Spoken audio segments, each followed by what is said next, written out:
Bincang Kopi. Dari kopi, jadi cerita. Dipersembahkan oleh Bilo Coffee.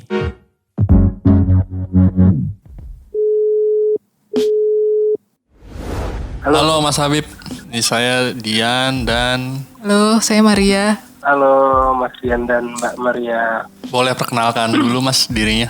Ya, jadi saya Habi, saya roaster di Top Gear dan juga manajer untuk coffee shopnya. Gitu. Bagaimana kabarnya Mas Habib? Alhamdulillah baik di sela-sela pandemi yang agak bikin amburadul ya. Amburadul ya, ambiar. Ambiar, pusing, stres. Ambiar dan pusing. Iya nih Mas Habib, kami ingin bertanya ke Mas Habib. Bisa Mas Habib menceritakan tentang pengalaman yang Mas Habib lakukan saat ini dalam menghadapi pandemik? Ya, kalau sebenarnya sih kita pas dari awal pandemi mulai di Jogja itu kita sempat tutup dulu karena memang posisi kita yang berada di pabrik vital ya, karena kan kita di area SPBU dan juga karena banyak peraturan yang harus kita ikutin, jadi sementara itu kita hampir ada 2-3 minggu lah kita hampir off gitu. Dan pas kemarin-kemarin ini kita juga ngeliat bahwa ya harus tetap berjalan lah gitu. Dari situ memang banyak yang kita rubah sih kalau dari sisi area penggunaan di kafe itu yang kita dari 2 area, ada lantai 1, lantai 2 itu kita hanya mengoperasikan daerah bawah aja di mana itu ada untuk roastery dan juga untuk dine-in tapi dengan space yang lebih terbatas gitu. Kalau dari sisi menu otomatis banyak pengurangan karena memang ada beberapa karyawan yang mau nggak mau harus kita rumahkan juga karena kita tetap akan mengikuti dari manajemen juga yang terhubung sama SPBU juga gitu kan. Jadi ya secara nggak langsung kita mengubah dari menu yang dimana biasanya orang bisa nyantai makan minum itu kita alihkan ke menu-menu take away seperti itu. Dan kalau di puasa ini juga operasionalnya otomatis kita juga ngerubah jadwal yang biasanya kita bisa 2 shift full, sekarang kita cuma 1 shift gitu, Mas Dian. Apakah ada inovasi seperti kopi susu botolan gitu Mas, atau frozen food? Kalau di menu sendiri perubahannya sih kita sekarang lebih meng-create di mana produk-produk itu produk turunan dari kopi-kopian karena saya juga ngeliat bahwa di Jogja ini kan kita lebih didominasi sama mahasiswa, sedangkan mahasiswa di Jogja itu mungkin udah 70% lebih itu udah pada meninggalkan Jogja, jadi dari daya beli pun secara nggak langsung ikut menurun. Jadi kita ngelihat bahwa produk itu harus bisa lebih mengena di mana kalau dulu orang lebih santai kalau buat ngemil-ngemil atau ngopi-ngopi, sekarang kita coba alihkan produk-produk itu memang kita pre-order kita buatnya seperti itu. Jadi kayak misalnya turunan dari misalnya kopi susu kita sekarang ini yang kita create itu kita nyebutnya latte booster, di mana dengan latte booster itu orang bisa menikmati kopi atau minuman yang bisa mereka minum di rumah dengan berbagai varian yang mereka punya. Mereka mau bikin teh itu bisa, mau bikin kopi juga bisa. Jadi varian-varian yang memang kita coba buat itu lebih simple dan juga dari harga bisa lebih ekonomis gitu. Oh, dari segi pendapatan akhirnya turunnya berapa persen Mas? Kalau dari pendapatan yang pasti sudah di atas 60%. Di atas 60 ya? Dari segi dari kafe sendiri itu udah pasti karena kita menutup. Yang kedua dari roastery di mana yang biasanya rekanan kita kopi shop lain ataupun retail yang ngambil kopi ke kita itu ya otomatis itu sangat menurun sekali. Jadi yang kena juga double nih ya, dari segi kedai sama double. Dari segi roaster.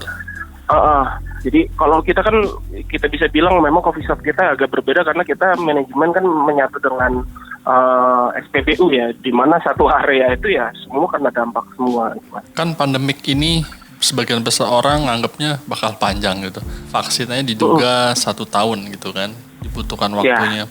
Jadi banyak orang bersiap, kayaknya ini emang sampai akhir tahun akan begini gitu. Nah dari Mas Habib sendiri ada rencana jangka panjang untuk menghadapi ini?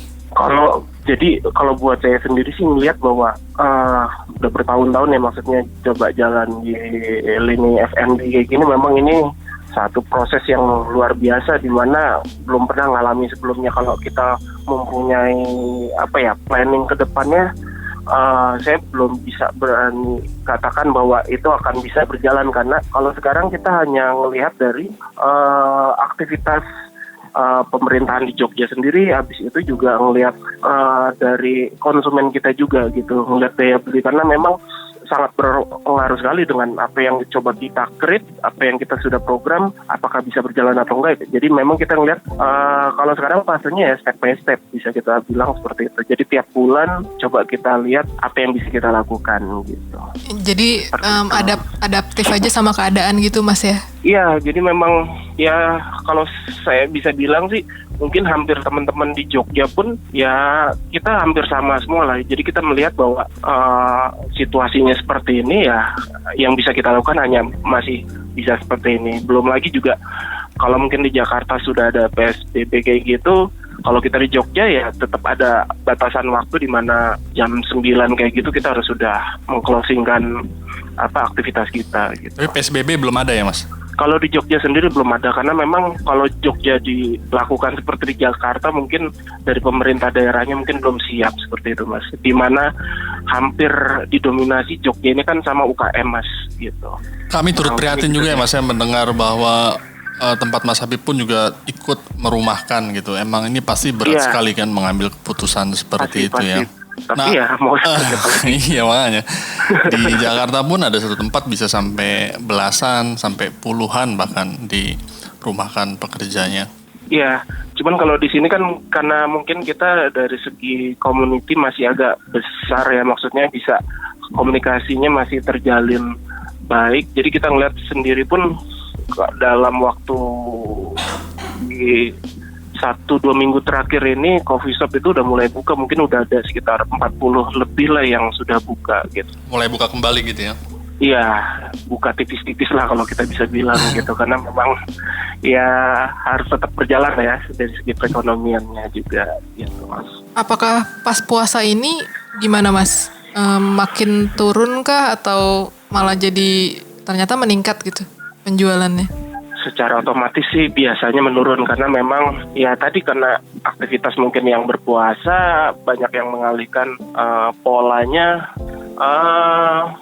pola jajannya itu berubah banget sih gitu loh Mbak. Jadi kalau kita ngeliat, kita sekarang juga lagi ngeliat nih kira-kira kita harus masuk seperti apa, karena memang buat menu kayak misalnya yang sudah marak misalnya es kopi susu, apakah tepat harus kita juga angkat di di bulan puasa seperti ini. Jadi memang yang coba kita lakukan di awal bulan seperti ini ya, kita coba ngeliat kira-kira menu apa yang bisa kita angkat ke pelanggan kita gitu. Dengan perubahan-perubahan yang sudah dilakukan oleh Mas Habib dan tim, itu pendapatannya ada perubahan, meningkat? Ya, kalau yang sebelumnya kita memang bisa dibilang kita masih agak semi tradisional ya, di mana memang banyak konsumen kita inginnya transaksi yang langsung, tidak dilakukan di e-commerce atau marketplace gitu.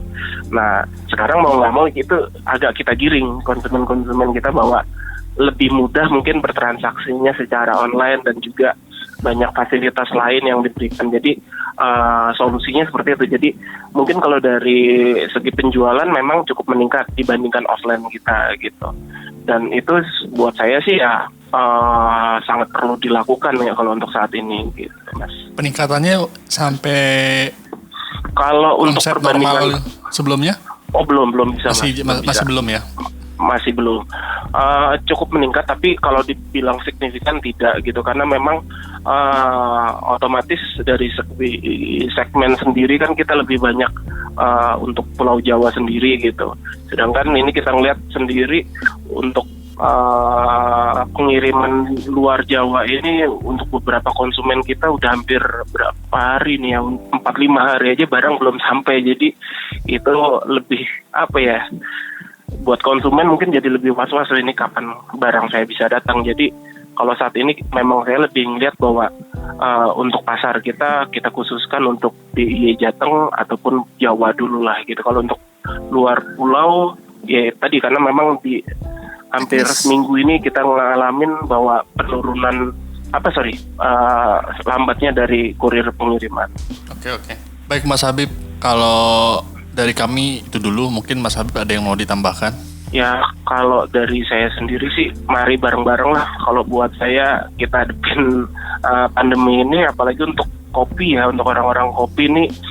Dan saya juga ngeliat kebetulan saya admin ada grup jual beli di mana itu sudah banyak sekali orang-orang kedai kopi, coffee shop yang mereka sudah mulai menutup ataupun menjual properti mereka gitu. Jadi ya mau nggak mau harus bisa kita hadepin sama lebih kreatif untuk menciptakan pasar di masa pandemi kayak gini.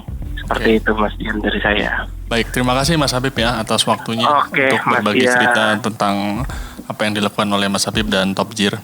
Siap. Sampai jumpa lagi Mas Habib. Terima kasih Mas Dian, Mbak Maria. Oke Mas. Kami berharap curahan hati ini dapat menebarkan solidaritas. Dan memantik nyala semangat bagi kita semua. Terima kasih telah mendengarkan Bincang Kopi. Sampai bertemu lagi di episode berikutnya.